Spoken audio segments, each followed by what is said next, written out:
Alright guys, welcome back to Half Rod's YouTube channel. So it is Saturday and it's actually afternoon. So I've been working on my dad's pickup today, which it's technically my truck now since he passed away, but I'll always call it my dad's truck, which is a 1982 Chevrolet square body short wide bed pickup, half ton, 2-wheel drive. Anyway, I'm working on a few things on it that it needs done to where I can turn it into my daily driver.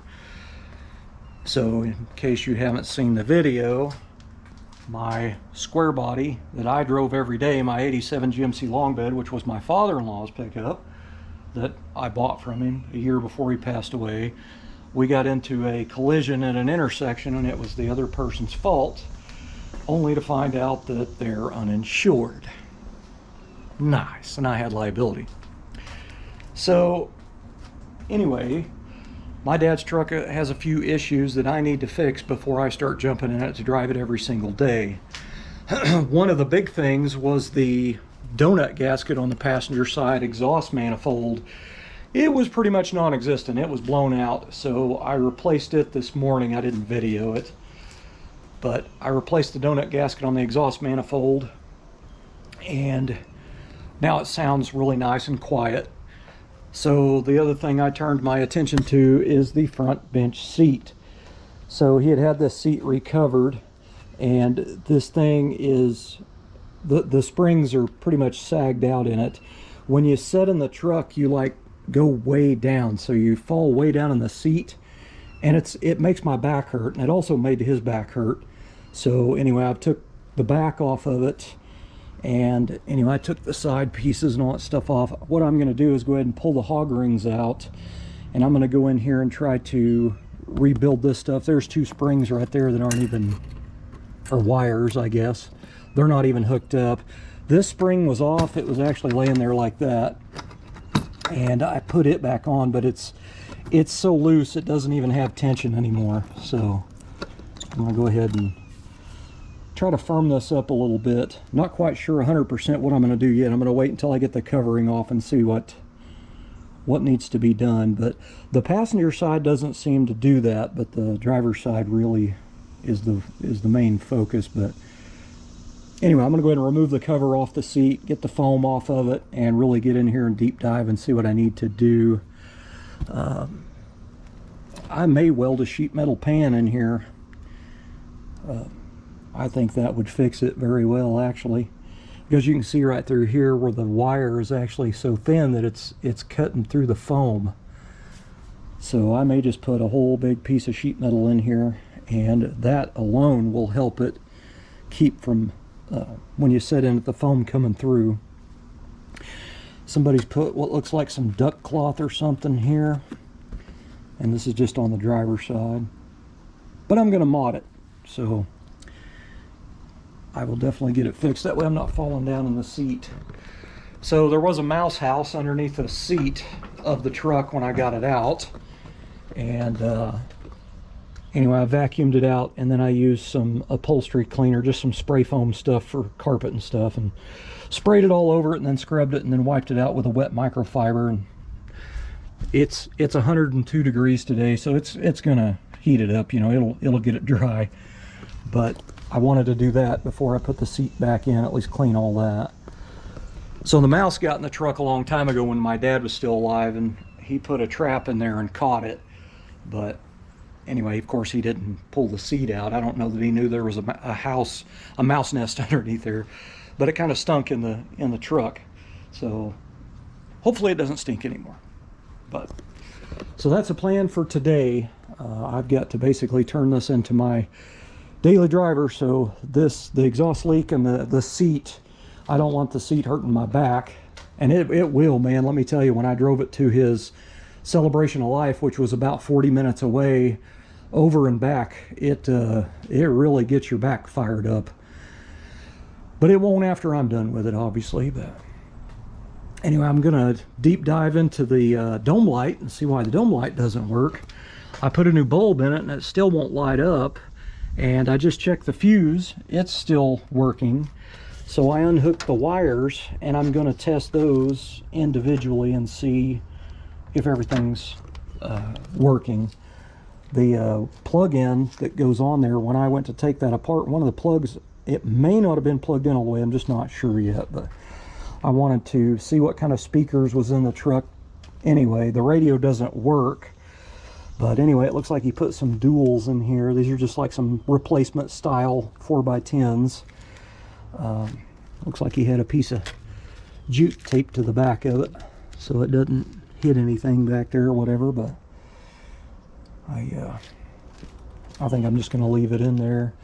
I found some JVC 4x10s on eBay, brand new ones, and they were like 30 bucks or something. They got big magnets on them. I don't know if they'd actually fit in there because they go in at an angle, and I didn't know if it might hit the back of the cab back here, but he's replaced them with new ones, so I don't have to buy any speakers. I'll just reuse these. The problem with the radio, it's a factory AM/FM cassette. The problem with the radio is it's actually stuck on the cassette player. When you turn the radio on, the light is on for the showing cassettes in it, and if you hit eject, it just goes right back. So the mechanism that makes the cassette go in and out is actually stuck in the in position. Like, it won't, the eject needs to be staying in like that, but instead when I let go, it just, you can hear it and feel it pop back down in there. So it acts like it's got a tape in it, and there's not one in there. So this radio, it might work if that was fixed for FM, because I don't care about cassettes. I just want to be able to listen to my local radio stations. But anyway, the radio is not a necessity. It's the seat and the exhaust is the main things for me. That's what I want to fix. So if you caught that on the front of the video there where I said the person that hit us was uninsured, you heard me correctly. No insurance. Very nice. So I am at a total loss on my truck right now, and I mean, I drove this truck every single day. It was my father-in-law's, and it just kind of sucks. You know, I know the insurance company had the lady have had full coverage. I did not. I had liability, but it wasn't my fault. So they would have had to total the truck out and pay me for it, but I was going to buy it back and rebuild it. And it's kind of funny because there's a lot of people, I mean a lot of people on that video of that truck where I show it crashed. They got some really negative, bad attitudes, and it's just stupidity, straight up stupidity. You should probably look around on my YouTube channel before you make assumptions of a truck too far gone and the truck ain't worth fixing and all that kind of stuff. You have no idea what I can do with my two hands to a classic automobile, period. So I have been doing this stuff all my life, building cars. And I can tell you right now, this truck, I've fixed worse. I've cut two Mustangs in half and welded them back together. I used to do rebuilders. I've worked in collision shops. I even built the first couple of cars for my wife when we first got married, were rebuilders. So to uneducated people, yeah, uneducated as in they don't know how to build cars. Yeah, it's a loss, but I can tell you a frame, some front end sheet metal, a little bit of pulling, and some new parts like a grill and headlights and all that kind of stuff, turn signals and all that. Oh yes, the truck will live again. Now here's the cool part. So I had a guy show up at my house yesterday that I did not know. He's been a subscriber to my channel for several years. He said he loves the content. He has a 55 Chevy, and I've helped him out tremendously while he's been working on his car. So that was really awesome. Him and his son, the guy's name is Jimmy, I don't know what his son's name is, they are delivering me a half-ton long bed 1987 Chevy pickup with no motor, no transmission, and no bed. He's keeping the bed for another project he has. My bed's still good. I'm going to reuse it. So anyway, I've got a frame, front clip. He's got a hood, fenders, core support, and all that stuff. And chassis was the biggest thing for me, but it's an 87 as well, and that's what mine is. So that means the frame is actually set up for the throttle body fuel injection. I don't know how much different like the fuel system lines are for throttle body versus the old carbureted or the, you know, the ESC crap, but you know, computerized quadrajet garbage. I wouldn't think it would be too much of a difference, but just in case, I do have that one. But I can guarantee you when I pulled the frame out from under that truck and set it on another chassis, it is going to make a world of difference. So I've already been in and out underneath the truck looking it over. It appears that the transmission fluid all over the back of the transmission is just from the drive shaft. I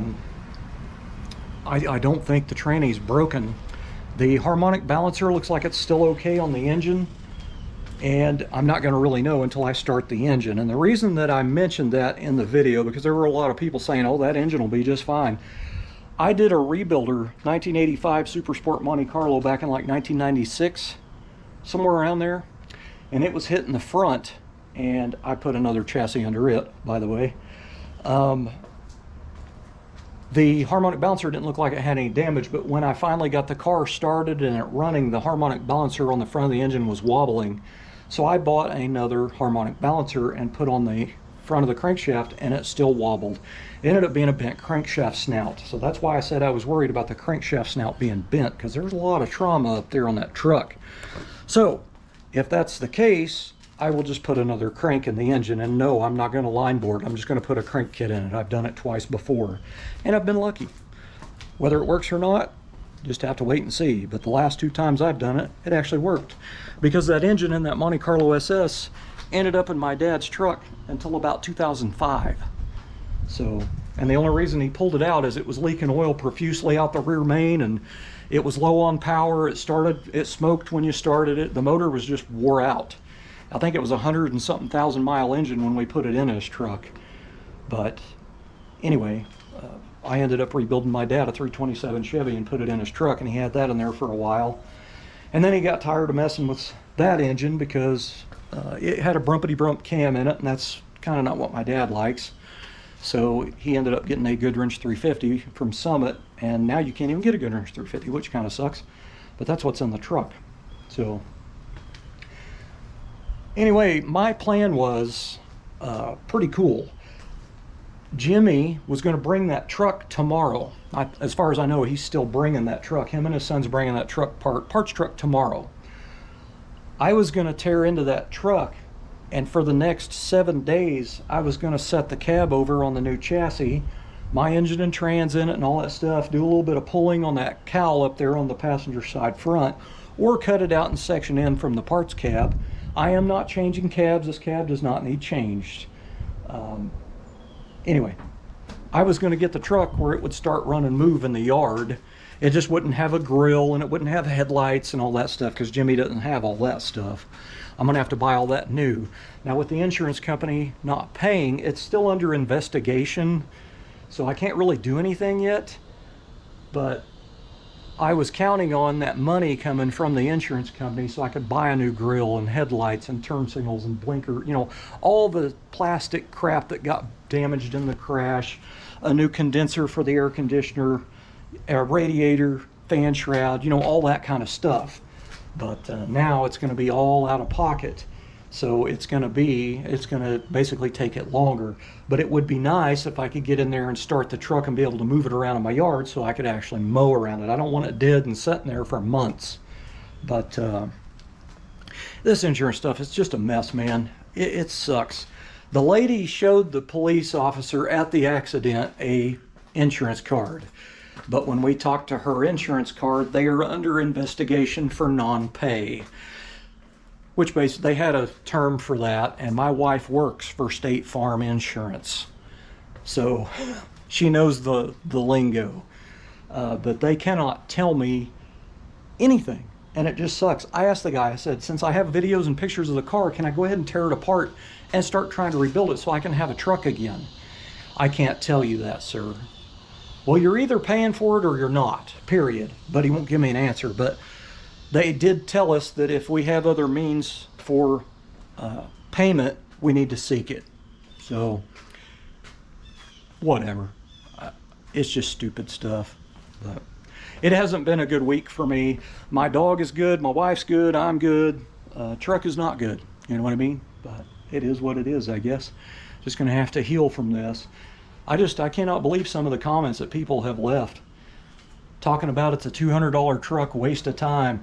And then it's probably people that skip through the video and they didn't watch the whole thing, and they also don't know what I do on my YouTube channel with cars. So in case you're new to the channel, I build cars.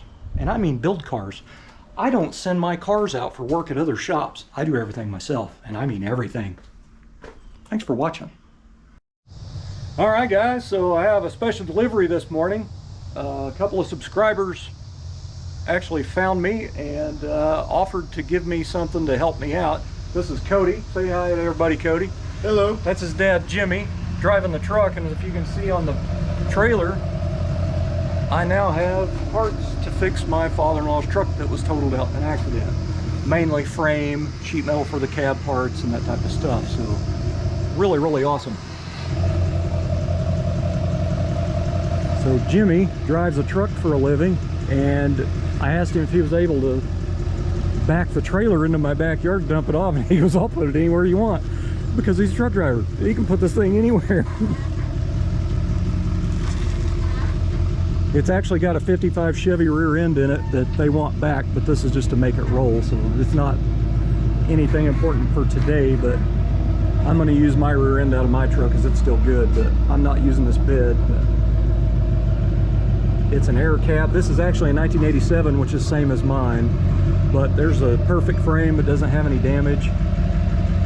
And there's the firewall, probably the cab brace that I'm going to need that's bent on mine. Say hi, Jimmy, you're on Hi. YouTube.